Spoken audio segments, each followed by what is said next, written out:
The most important thing is try things out and learn from your failure. I think you have to be bold, and you have to. I think it doesn't make sense to think too long about a certain approach. So the only way you learn whether that kind of things really work in real life is to apply them. And I think that's my most important advice I would give to colleagues. And then by applying them constantly and be very honest in criticizing yourself and adapting them, I think that's the core part here in online teaching. So it's more or online teaching creativity online. I think this is the most important thing. And if you don't apply things, you cannot learn, and you will not increase the quality of the whole environment.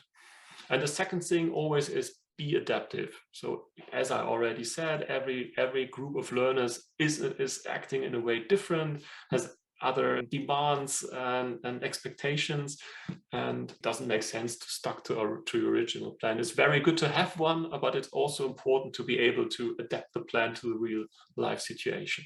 The major don't is don't do too much in a defined amount of time. So don't apply too demanding designs. I think that's important. Be patient and be relaxed and split things. And another important thing is breaks. People have to relax in such kind of environments, and be very careful in curating and maintaining social relationships between the learners. So I think that's a very, very important thing. And if you miss that, if you miss this is really a pitfall. If you just focus on the task and if you're not focused on the participants, I think that's I would say the largest mistake you can make in teaching creativity online. Yes, so I think the most important thing is an immediate feedback. So be aware of how people are interacting. And I think if there are signals of that people are missing something, that are not able to create something, then my approach always is to stop the thing and change the perspective for a few minutes and to say, okay, what's your problem with the methodology? And then to adapt immediately the whole setting, because it doesn't make sense to stuck to your original plan. You can always fail in development in general, and one should apply the same agile framework or mindset to one's own didactical process as well. So this is one recommendation. So act immediately, adapt immediately. That's one thing. And the other thing, of course, is a structured feedback in the end of the process, to talk to the students again, okay, at which point in time you feel supported or you feel frustrated or you thought, okay, that's a really creative atmosphere or not. It helps me a lot as a teacher to adapt the things in the next year. And with every kind of evaluation, of course, it always depends on the current group of learners, and the next group can be totally different, in particular in smaller groups, as in our programs, for example. Every semester has its own flavor, so to speak, and you have to adapt to that, but still it makes sense to have these deep feedback afterwards, to be very strict and took some learnings from it and adapt it in the next semester. I think the best way to motivate the students is to let them present their idea and to provide them with valuable feedback and to give them an idea, okay, why should I do this and why it is useful for me? I'm not an entertainer, I'm not that funny in class, but I think a clear feedback, that's really motivating. If the people still, okay, we're on the same page, I know what to do, and I immediately feel, okay, it makes sense that we're acting in this way, and to provide the students with that kind of information, with that kind of feedback, that's the best motivator from my point of view. It's a completely different preparation that is needed. So you need to really think about which tools would you use and which online environment, and then you need to prepare stuff very carefully because you're losing people much faster. If I'm in the classroom and I give them an exercise and somebody doesn't understand the task, then I see it and I can go there and I can tell the person what I expect from them. If this happens online and they are somewhere lost in a breakout room, then I cannot. And I will also not see that they don't understand it. So, preparation, all the templates, all the rooms, the timing, that's much more, that needs to be much more focused on being 100% clear on what you want them to do when, and explaining well what they have to do. And really think about how are you going to organize it.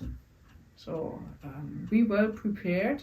I'm always, or I've most of the time used Teams, because Teams allows me to make folders to which everybody has access, and then I made one folder per exercise, and I made a template per exercise, and sometimes I even wrote names on specific pages so that people would know where they would have to start.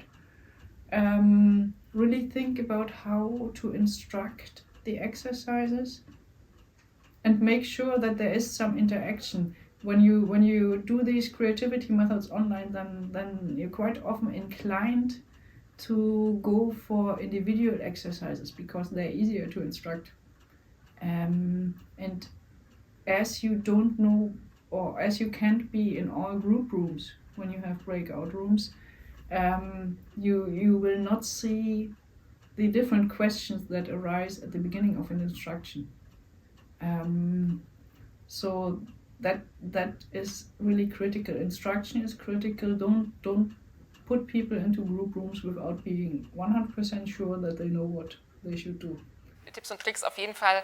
Zeit gut planen, Mut für Pausen, Feedback einholen und ansonsten auch wirklich einen spielerischen Umgang mit verschiedenen Tools und also einfach auch zur Interaktion anregen.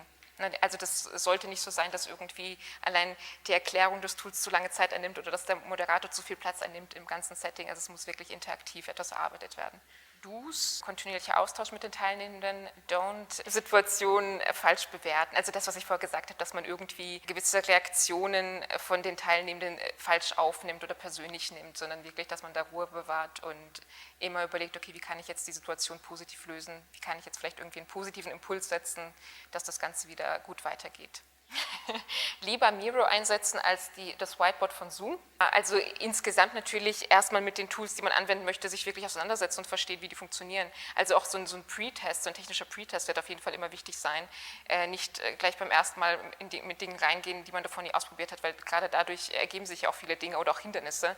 Also das auf jeden Fall, also Testing von den Tools im Vorfeld, auch Austausch mit Kolleginnen, die auch anwenden, was man da beachten kann und so weiter.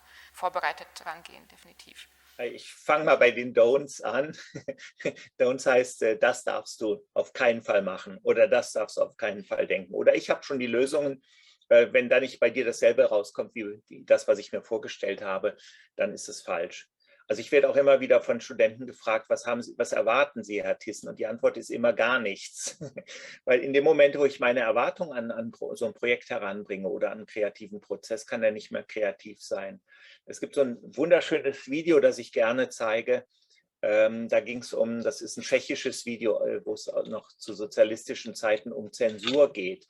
Und da ist dann eine Balletttänzerin, die übt und daneben steht einer und sagt, nee, das hast du jetzt falsch gemacht. So darfst du nicht tanzen. So musst du den Kopf auf keinen Fall halten. Und der mäkelt so lange rum, bis die arme Tänzerin überhaupt nicht mehr tanzen kann, weil ihr alles vorgegeben wird von außen. Also das tötet die Kreativität. Deshalb muss ich einfach viele Möglichkeiten bieten, muss Freiräume bieten, muss auch Vertrauen haben in die Lerner. Also ich kenne das auch aus Schulen, da wo selbstgesteuertes Lernen stattfinden kann und die Schule Rahmenbedingungen schafft dafür, können sich Lehrer auch zurückziehen und die Gruppen machen lassen. Also in Wudösching beispielsweise, das funktioniert, weil das ist eigenverantwortlich. Und wenn ich eigenverantwortlich arbeite, dann kann ich kreativ sein und dann bin ich auch sehr stark intrinsisch motiviert. Das heißt, von innen heraus, weil ich die Sache wichtig finde. Und das ist, glaube ich, das größte Du, dass eben ja Kreativität nur dann möglich ist, wenn es intrinsisch motiviert ist, wenn ich die Sache mache, weil sie mich interessiert, weil ich das will, weil das mein Ding ist, weil ich was erreichen möchte, all diese Sachen. In dem Moment, wo ich von außen belohnt oder bestraft werde, geht die Leistung runter und da ist Kreativität dann auch immer weniger möglich. Also gute Kreativität wächst unter optimalen Bedingungen. Das sind Träume, das sind Möglichkeiten, das sind Materialien, die ich habe, das sind Freiheiten, eigenständig Dinge zu entwickeln und wirklich auch alle Lösungsmöglichkeiten zunächst mal zuzulassen. Klar, im Beruf gibt es dann auch Rahmenbedingungen, Budget und Zeit und all diese Sachen. Aber erstmal brauche ich eben diese großen Freiheiten, dann geht Kreativität.